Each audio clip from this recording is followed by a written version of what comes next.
পৃথিবীর প্রতিটা মানুষের উচিত সে মানব সেবা করবে। শুধুই মাত্র কোনো সংগঠন সেবা করবে, শুধুই মাত্র কোনো মাদ্রাসা সেবা করবে, শুধুই মাত্র কোনো দল সেবা করবে, বিষয়টা যেন এমন না হয়। ইনি লেখেন, আলাল ইনসান আইয়াকুনা মাকসুদুহু নাফআল খালকি। প্রত্যেকটা মানুষের উচিত যে সে অন্যকে উপকার করবে। যদি কারো ভেতরে মানব সেবা, সেবামূলক কাজের সিফত যদি কারো ভেতরে চলে আসে, শাইখুল ইসলাম সানি ইমাম রব্বানি আল্লামা ইবনুল কাইয়িম আল জাওজিয়্যা রাহিমাহুল্লাহ তার বিখ্যাত কিতাব হাদিউল আরওয়াহ ইলা বিলাদিল আফরাহ, ওই কিতাবের মধ্যে লেখেন, মিফতাহু হুসুলির রাহমাহ আস-সা'য়ু ফি নাফই আবিদি। কেউ যদি পৃথিবীতে মানুষকে সেবা করার মন মানসিকতা সৃষ্টি করতে পারে, তো সে যেন দুনিয়াতে বসে আল্লাহর রহমত অর্জনের চাবি পেয়ে ফেলল। সুবহানাল্লাহ বলেন। সে যেন আল্লাহর রহমত পেয়ে গেল। এজন্য আল্লাহর রসুল বলেন, মানব সেবা পর উপকার যার ভেতরে যত বেশি, সে আল্লাহ রব্বুল আলামিনের কাছে প্রিয় তত বেশি। সহিহ আত-তারগীব ওয়াত তারহীবের মধ্যে হাদিস আসছে, আলবানী রাহিমাহুল্লাহ নিয়ে আসছেন। আল্লাহর রসুল বলেন, আহাব্বুন নাসি ইলাল্লাহ, মানুষের মধ্যে আল্লাহর কাছে সবচাইতে প্রিয় ওই মানুষ, আনফাউহুম লিন্নাস, যার ভিতরে অন্য মানুষের সেবার সিফত বেশি, সে আল্লাহর কাছে প্রিয় বেশি। অপর হাদিসে আল্লাহর রসুল বলেন, খায়রুন নাস, মানুষকে উপকার করা, দ্বীনি সেবামূলক কাজকর্ম করা, এগুলো যার ভিতরে যত বেশি, সমস্ত মানুষের মধ্যে সে শ্রেষ্ঠ তত বেশি। দুইটা হাদিস বুঝে থাকলে বলেন, সেবামূলক কাজ যার ভিতরে যত বেশি, সে আল্লাহর কাছে প্রিয় তত বেশি, এক নম্বর হাদিস। সেবামূলক কাজ, মানব সেবা যার ভিতরে যত বেশি, অন্য মানুষের মধ্যে সে শ্রেষ্ঠ তত বেশি, দুই নম্বর হাদিস। এবার আপনারা বলেন, রাসূলুল্লাহ সাল্লাল্লাহু আলাইহি ওয়াসাল্লামের চাইতে শ্রেষ্ঠ, সবচাইতে প্রিয় আল্লাহর কাছে আর কেউ ছিল? বলেন না, কথা বলেন না। কেউ ছিল? কেউ ছিল না। রসুল সবচাইতে প্রিয়, রসুল সবচাইতে শ্রেষ্ঠ। রসুলের শ্রেষ্ঠত্বের এক সুন্দর দৃষ্টান্ত তুলে ধরলেন জগৎ বিখ্যাত আলেম আল্লামা আব্দুল ফাত্তাহ আবু গুদ্দা রাহিমাহুল্লাহ, তার বিখ্যাত কিতাব সফহাত মিন সাবরিল উলামা আলা শাদাইদিল ইলমি ওয়াত তাহসিল। ওই কিতাবের মধ্যে তিনি লেখেন, মা জামা আল্লাহুল খায়রা কুল্লাহু লিআহাদ ইল্লা লিন-নবী সাল্লাল্লাহু আলাইহি ওয়াসাল্লাম। আকাশের যত শ্রেষ্ঠত্ব, জমিনের যত শ্রেষ্ঠত্ব, জান্নাতের যত শ্রেষ্ঠত্ব, সাত জমিনের যত শ্রেষ্ঠত্ব, কিয়ামত পর্যন্ত যত শ্রেষ্ঠত্ব আল্লাহ সৃষ্টি করবেন, সবগুলো একসাথে আল্লাহ তাআলা পৃথিবীর কোনো নবীকে দান করে নাই, শুধুই মাত্র আমার নবীকে সবগুলো দান করেছেন। সব আমার নবীরে দান করছে। সমস্ত শ্রেষ্ঠত্ব যে আল্লাহ আল্লাহর রসুলকে দান করলেন, এর একটা অর্থ হচ্ছে, একটা কিতাব আছে হুজ্জাতুল্লাহি আলাল আলামিন ফি মুজিজাতি সাইয়্যিদিল মুরসালিন, ওই কিতাবের মধ্যেও এসেছে। আবার ইমাম জালালউদ্দিন আস-সুয়ুতি রাহিমাহুল্লাহ তিনিও লেখেন, পৃথিবীর শুরু থেকে রসুল পর্যন্ত যত নবী আল্লাহ দুনিয়াতে পাঠিয়েছিলেন, সব নবীদেরকে আল্লাহ যত মুজিজা দান করেছিলেন, যত নবীকে আল্লাহ যত মুজিজা দান করেছিলেন, এর চাইতে বেশি মুজিজা একাই আল্লাহ আমার নবীকে দান করেছেন। বরঞ্চ তিনি বলেন, আযমা মিনহা, অন্য নবীদেরকে যেই পরিমাণ মুজিজা দিয়েছেন, এর চাইতে শক্ত, এর চাইতে দামি, এর চাইতে পাওয়ারফুল মুজিজা আল্লাহ আমার নবীরে দান করছে। শুধু কথাটি বোঝানোর জন্য একটা দৃষ্টান্ত আপনাদেরকে শোনাই। মূসা আলাইহিস সালাতু ওয়াস সালামকে আল্লাহ তাআলা অনেকগুলো মুজিজা দিয়েছিলেন। এর ভিতরে একটা মুজিজা ছিল, উনি একটা লাঠি স্পর্শ করতেন, লাঠি আবার ছেড়ে দিলে এটা সাপ হয়ে যেত। কোরআনুল কারীমে আল্লাহ এই মুজিজার ঘটনা বর্ণনা করেছেন। মূসা আলাইহিস সালামের হাতে লাঠি আসলে এটা লাঠি, ছেড়ে দিলে আবার সাপ। সেম এই মুজিজাটা আল্লাহ আমার নবীকেও দান করেছিলেন। সুবহানাল্লাহ বলেন না, বলেন সুবহানাল্লাহ। সেটা কি? আল্লামা শামসুদ্দিন মুহাম্মদ ইবনে আহমদ উসমান আদ-দাহাবি রাহিমাহুল্লাহ তার বিখ্যাত কিতাব তারিখুল ইসলাম ওয়া ওয়াফায়াতুল মাশাহির ওয়াল আ'লাম, ওই কিতাবের মধ্যে তিনি বদর যুদ্ধের একটা ছোট্ট ঘটনা বর্ণনা করেন। রাসূলুল্লাহ সাল্লাল্লাহু আলাইহি ওয়াসাল্লামের এক সাহাবী নাম উকাশা ইবনে মিহসান রাদিয়াল্লাহু তাআলা আনহু, ওনার হাতে একটা ভাঙ্গা তরবারি ছিল। উনি যুদ্ধের ময়দানে যুদ্ধ করার জন্য তরবারি নিয়ে দৌড় দিছে। কাফেরের আঘাত প্রতিহত করতে গিয়ে ওনার তরবারিটা ভেঙে গেছে। উনি রসুলের কাছে আসলেন, এসে বললেন, ইয়া রাসূলুল্লাহ, ওগো আল্লাহর নবী, কদিন কাসার সাইফি, তরবারি যে একটা দিয়েছিলেন এটা তো ভেঙে গেছে, এখন আমি যুদ্ধ করব কি দিয়ে? সাহাবারা রসুলের দিকে তাকিয়ে আছেন। ফাআতাহু উরজুনাম মিন নাখলিন, রসুলের হাতে একটা খেজুরের ঢাল ছিল, খেজুরের ঢাল। প্রায় সময় নবীজির হাতে একটা খেজুরের ঢাল থাকতো, লাঠি অথবা খেজুরের ঢাল। রসুল তাকে খেজুরের ঢালটা দিলেন, দিয়ে বললেন, এই খেজুরের ঢাল দিয়ে এখন যুদ্ধ শুরু করো। সব সাহাবারা তাকায় আছে। ইমাম শামসুদ্দিন দাহাবি রহিমাহুল্লাহ লিখেন, এই উকাশা ইবনে মিহসান যেই মাত্র নবীর হাত থেকে খেজুরের ঢালটা তার হাতে নিলেন, ফাআদা বিইذনিল্লাহি ফি ইয়াদিহি সাইফা, তার হাতে যাওয়ার সাথে সাথে ঢাল তরবারি হয়ে গেছে।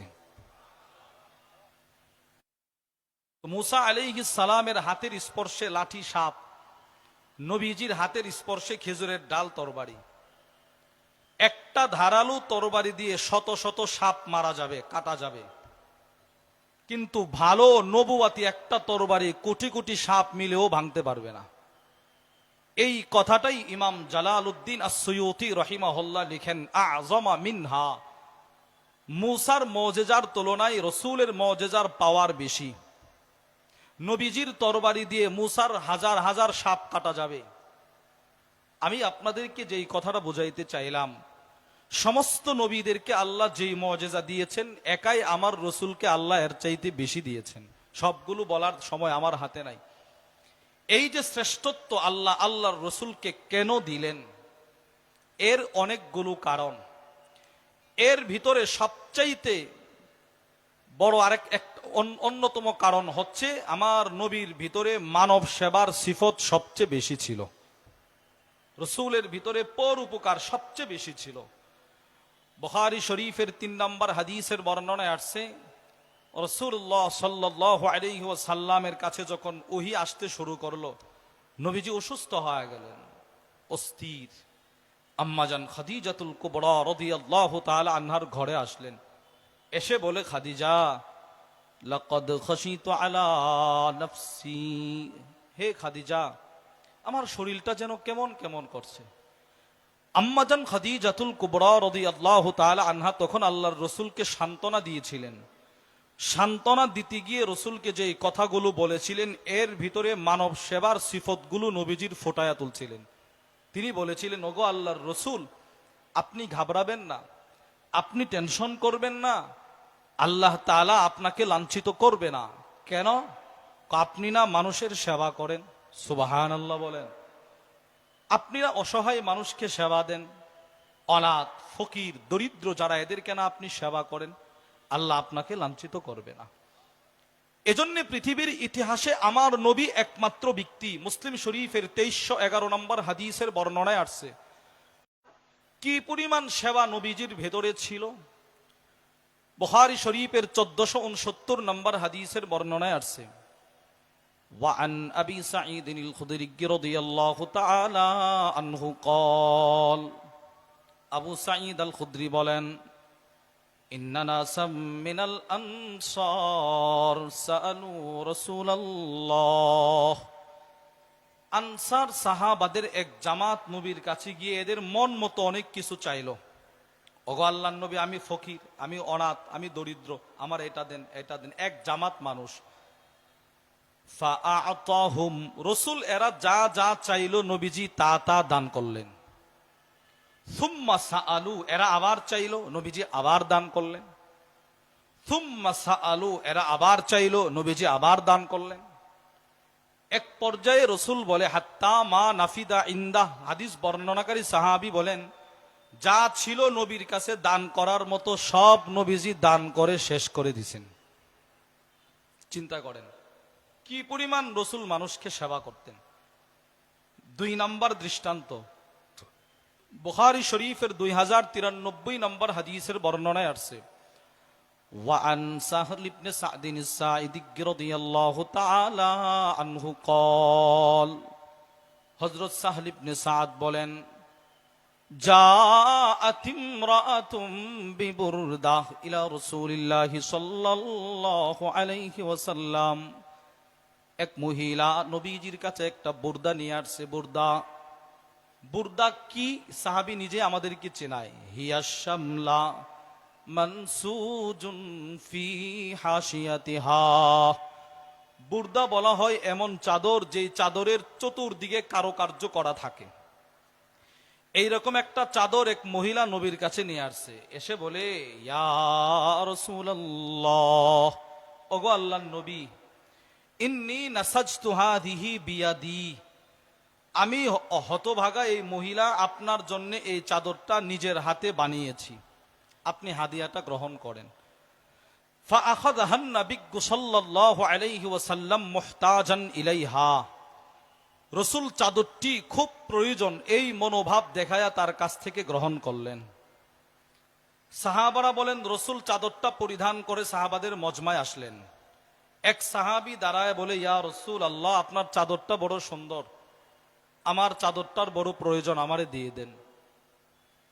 সাথে সাথে আল্লাহর রসুল বললেন, ঠিক আছে, চাদরটা তোমাকে দিয়ে দিব। সুম্মা রাজা, রসুল নিজের ঘরে চলে গেলেন।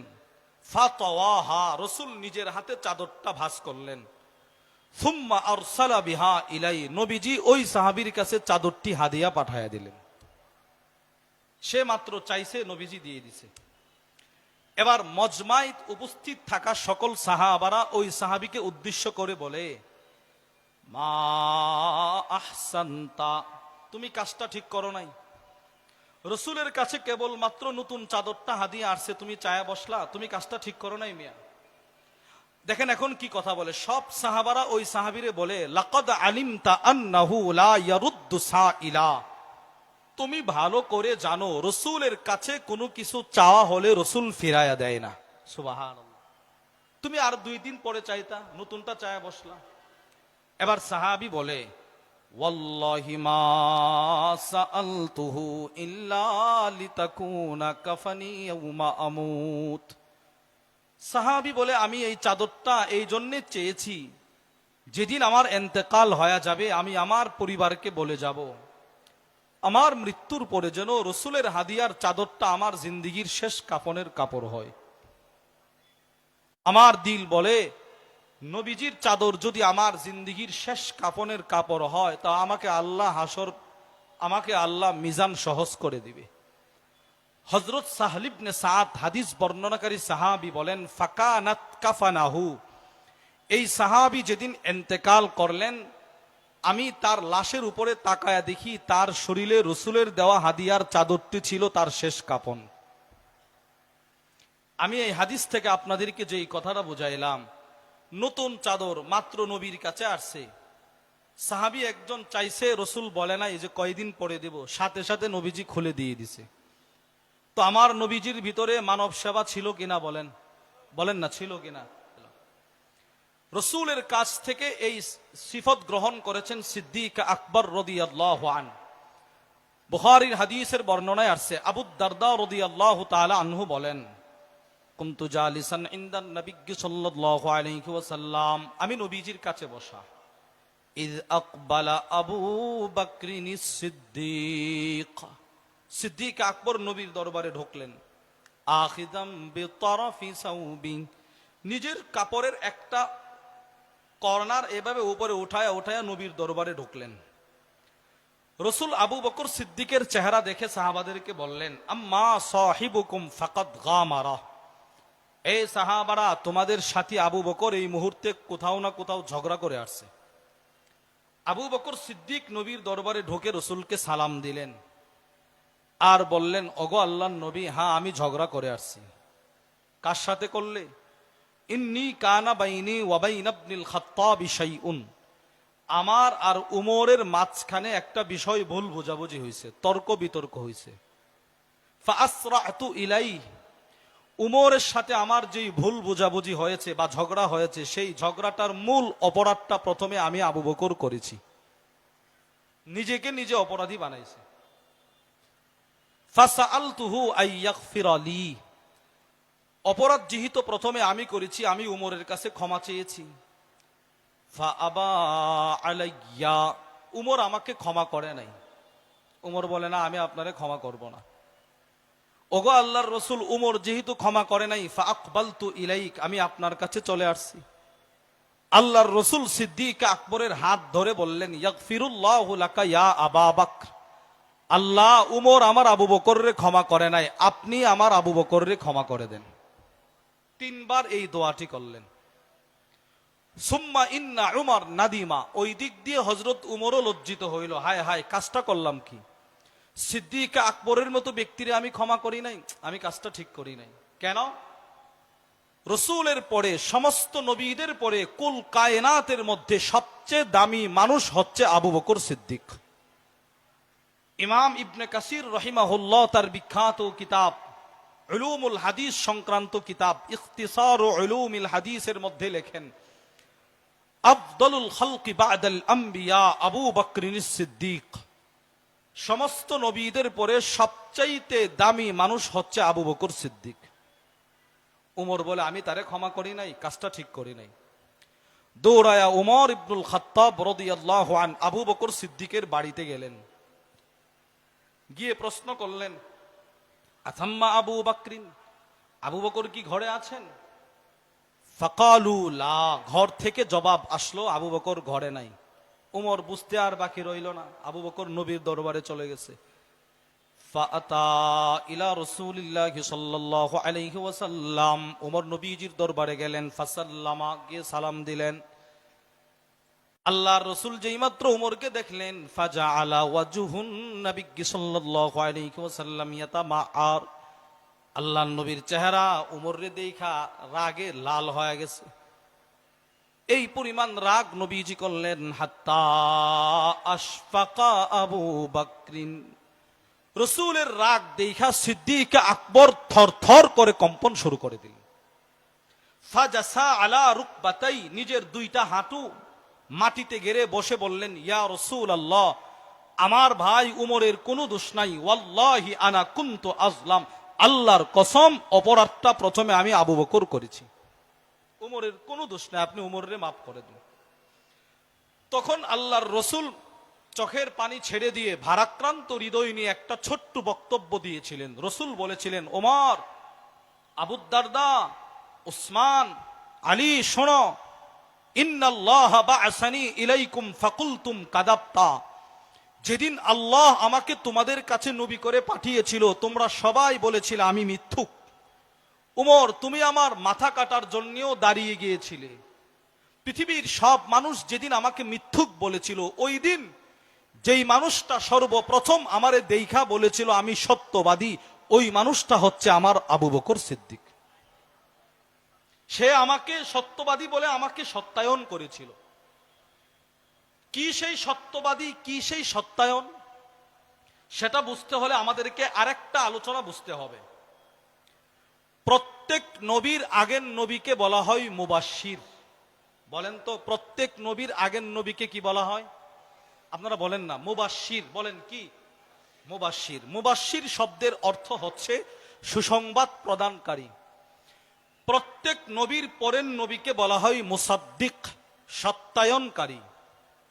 নবী যদি নবী হতে চায়, এক দৃষ্টিকোণ থেকে ওনার মুবাশশিরও থাকতে হবে, ওনার মুসাদ্দিকও থাকতে হবে। ওনার আগেও একজন নবী থাকতে হবে, ওনার পরেও একজন নবী থাকতে হবে। ওনার আগের নবীর কাজ হচ্ছে পরের নবী যে আসবে নবী হিসাবে এটার সুসংবাদ দেওয়া, আর পরের নবীর কাজ হচ্ছে পূর্বে একজন নবী যে ছিল এটাকে সত্যায়ন করা। এটা সামনে আসলে আমরা নির্দ্বিধায় বলতে পারি সবচাইতে পৃথিবীর ইতিহাসে নিকৃষ্ট মানুষ গোলাম আহমদ কাদিয়ানি। এর আগেও কোনো নবী নাই, এর পরেও মানে এই যে সে যে নিজের নবী দাবি করে, আমার রসুলের পরে এর আগেও কোনো নবী নাই, এর পরেও কোনো মুসাদ্দিক নাই। তাকে আমরা কোনোভাবেই নবী হিসাবে মানতে পারি? আরে বলেন না, মানতে পারি? পৃথিবীর ইতিহাসে তারপরে আর কোন নবী আসছে? আমার নবীর পরে আর কোন নবী আসেনি?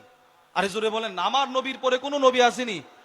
যেখানে আমার নবীর পরে আর নবী নাই, প্রথম কথাতেই তো কাদিয়ানির নবীদের এদের মুবাশশির নাই, আর এর পরেও তো কোনো নবী নাই, এটা এরাও বলে, এদের মুসাদ্দিকও নাই। তাকে আমরা নবী মানতে পারি না, কখনোই মানতে পারি না। বরং তাকে যারা নবী মনে করবে সে নিশ্চিত কাফের হয়ে যাবে, সে কাফের হয়ে যাবে। প্রত্যেক নবীর আগের নবীকে বলা হয় মুবাশশির, পরের নবীকে মুসাদ্দিক। পৃথিবীর শুরু থেকে আমার নবী পর্যন্ত সমস্ত নবীরা আমার রসুল যে দুনিয়াতে আসবে এটার সুসংবাদ দিয়েছে কিনা বলেন? দিয়েছে। সমস্ত নবীরা হচ্ছে আমার নবীর মুবাশশিরিন। কিন্তু আমার রসুলের পরে আর কোনো নবী নাই, সেই হিসাবে আমার নবীর মুসাদ্দিকও নাই। আল্লাহ তো সত্যায়ন করছেন, কোরআন সত্যায়ন করছে, হাদিস সত্যায়ন করছে, কিন্তু আমার নবীর পরে কোনো নবী নাই যে মুসাদ্দিক করবে। আল্লাহ তাআলা নবুয়াতের সেই মুসাদ্দিকের চেয়ারে আল্লাহ আবু বকর সিদ্দিককে বসায়া দিয়েছেন। সেটা কিভাবে? as-silsilatul ahadithis sahihar মধ্যে আম্মাজান আয়েশা as-সিদ্দিকাহ রাদিয়াল্লাহু তাআলা আনহা থেকে হাদিস বর্ণিত। তিনি বলেন, রাসূল মেরাজের রজনীতে মেরাজ করে মক্কায় আসলেন। সমস্ত কাফেররা নবীরে বলে সে একটা গাঁজাখোর। নাউজুবিল্লাহ বলবেন না, সে মিথ্যুক। কেন? সে বলে সে নাকি মেরাজ করে এক রাত্রিতে বাইতুল মাকদিস থেকে আবার মক্কায় চলে আসছে। এটা আমরা বিশ্বাস করতে পারি না। আমরা যেখানে বাইতুল মাকদিসে যেতে হলে সপ্তাহের পর সপ্তাহ লেগে যায়, সেখানে সে নাকি এক রাত্রিতে ফিলিস্তিন থেকে আবার মক্কায় চলে আসছে, এটা আমরা বিশ্বাস করি না। সব কাফেররা মিলে পরামর্শ করে বলে, আসো আমরা তার যে একটা বন্ধু আছে আবু বকর সিদ্দিক, হের কাছে যাই, হেরে গিয়ে এই কথাটা বলি, দেখি সে এই ব্যাপারে কি বলে। সমস্ত কাফেররা আবু বকর সিদ্দিকের কাছে গেলেন। তখনও আবু বকর জানে না রসুল যে রাত্রিতে মেরাজ করে আসছে। সিদ্দিক আকবরকে গিয়ে বলে, ফাহাল্লাকা ইলা সাহিবিক ইয়াজআম আন্নাহু উসরিয়া বিহাদিহিল লাইলা, তোমার বন্ধু মুহাম্মদ সাল্লাল্লাহু আলাইহি ওয়াসাল্লাম সম্পর্কে তোমার কি অভিমত? সে বক্তব্য দিচ্ছে সে নাকি গত রাত্রে বাইতুল মাকদিস থেকে আবার মক্কায় আসছে, তুমি কি এটাও বিশ্বাস করো? আবু বকর সিদ্দিক বলে, আমার দোস্ত তো কম বলছে, কম। সে যদি বলতো আমি এক রাত্রিতে প্রথম আকাশ, দ্বিতীয় আকাশ, তৃতীয় আকাশ, সিদরাতুল মুনতাহা, জান্নাত জাহান্নাম দেখে আসছি, আর পৃথিবীর কোন মানুষ যদি এটাও বিশ্বাস না করত, আমি আবু বকর প্রথম শোনাতেই বিশ্বাস করে ফেলতাম। এই যে কথাটা রসুলের কানে আসছে, নবীজি আবু বকর সিদ্দিকরে ধরে বলে, আবু বকর, সমস্ত নবীদের মুসাদ্দিক আমি, সমস্ত নবীদের আসমানি কিতাবের মুসাদ্দিক আমি, আমার কিতাব কোরআন। কিন্তু আমার মুসাদ্দিক ছিল না, আমার মনে একটা কষ্ট ছিল। এখন আমি বুঝতে পেরেছি আল্লাহ আপনাকে আমার মুসাদ্দিক বানিয়ে দিয়েছে। ওয়াল্লাযী জাআ বিসসিদকি ওয়া সাদ্দাকা বি, এই কথাটাই রাসূল উমর ইবনুল খাত্তাবকে বলতেছেন। তোমরা সবাই যেদিন আমারে বলেছিলে আমি মিথ্যুক, সেদিন যেই লোকটা আমাকে বলেছিল সত্যবাদী, এ হচ্ছে আমার আবু বকর, এ আবু বকর। এরপরে নবীজি বলে, ওয়া ওয়াসানি বিনাফসিহি ওয়া মালি, এই আবু বকর আমি নবীর সেবা করছে জানে মালে। এই আবু বকরের সেবার বর্ণনা স্বয়ং নবীজি দিলেন। রসুল বলেন, পৃথিবীতে যত মানুষ আমাকে সেবা করেছে সবার বদলা আমি রসুল দুনিয়াতে দিতে পেরেছি, কিন্তু আবু বকর আমাকে এতটাই সেবা করেছে তার বদলা আমি দুনিয়াতে দিতে পারি নাই।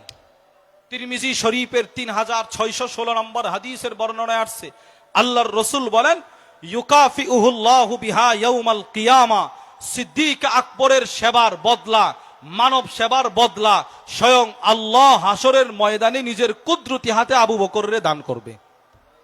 আমি এই সংক্ষিপ্ত সময় আপনাদেরকে বিস্তারিত দীর্ঘ আলোচ্য বিষয়টাকে সংক্ষেপে যে কথাটা বোঝাইতে চাইলাম, মানব সেবা কোরআনেও আছে, হাদিসেও আছে, এটা আমাদের রসুলের সিফত ছিল, সিদ্দিক আকবরের সিফত ছিল, ওমর ইবনুল খাত্তাবের সিফত ছিল, উসমান ইবনে আফফানের সিফত ছিল, আলী ইবনে আবি তালেব রাদিয়াল্লাহু তাআলা আনহুম সহ সমস্ত সাহাবাদের সিফত ছিল। এই সিফত যদি আপনি আপনার ভেতরে আনতে পারেন, আপনি একজন মানুষকে সেবা করবেন কতদিন? আপনার সাধ্য আছে যতদিন ততদিন। রসুল বলে রব তোমাকে সেবা করবে কতদিন? রবের সাধ্য আছে যতদিন ততদিন। ওয়াল্লাহু ফি আউনিল আবদ মা কানাল আবদু ফি আউনি আখি। এই জন্য আমি ধন্যবাদ জানাই এই সেবামূলক প্রতিষ্ঠান আল আমিন সংস্থা। আপনারা সকলেই দেখেছেন আমাদের বাংলাদেশের উলামা ইকরাম জাতির ক্লান্তি লগ্নে দেশে যখন দুর্যোগ চলে আসে, তখন সমস্ত আমপর জনতার সামনে যারা সহায়তার ভূমিকা পালন করে অগ্রবর্তী থাকে, তারা হচ্ছে আমাদের সমস্ত উলামা ইকরাম। উলামা ইকরাম মানুষ থেকে টাকা উঠিয়ে উঠিয়ে অথবা আমরা আমাদের নিজের টাকা দিয়ে দিয়ে মানব সেবা করি, আর যারা সেবার নামে বছরের পর বছর রাষ্ট্র চালায়, তারা আমাদের টাকা নিয়ে নিয়ে বেগম পাড়ায় বাড়ি বানায়। এজন্য উলামা ইকরাম সর্বসেক্টরে, প্রতিটা সেক্টরে উলামাদের অবদানকে আপনি অস্বীকার করতে পারবেন না। বিগত কয়েকদিন পূর্বে আপনারা দেখেছেন আমাদের চট্টগ্রাম, আমাদের ফেনী, আমাদের লক্ষ্মীপুর, নোয়াখালী, কুমিল্লা, ব্রাহ্মণবাড়িয়ার যতগুলো দ্বীনি শিক্ষা প্রতিষ্ঠান ছিল, আমাদের সমস্ত শিক্ষা প্রতিষ্ঠান বন্যায় ক্ষতিগ্রস্ত মানুষের আশ্রয় কেন্দ্র ছিল। আমরা আমাদের বোর্ডিং এর খাবার অসহায় মানুষকে খাইয়েছি। বলেন ঠিক কিনা বলেন? না, 1 টাকাও আমরা নেই নাই। আমরা আপনাদের টাইনে আপনাদেরকেই দিয়েছি। আর যারা সেবা সেবা স্লোগান দিয়েছে, তারা আপনাদেরটা নিয়ে ওখানে বাড়িঘর করছে, সব নিয়ে গেছে।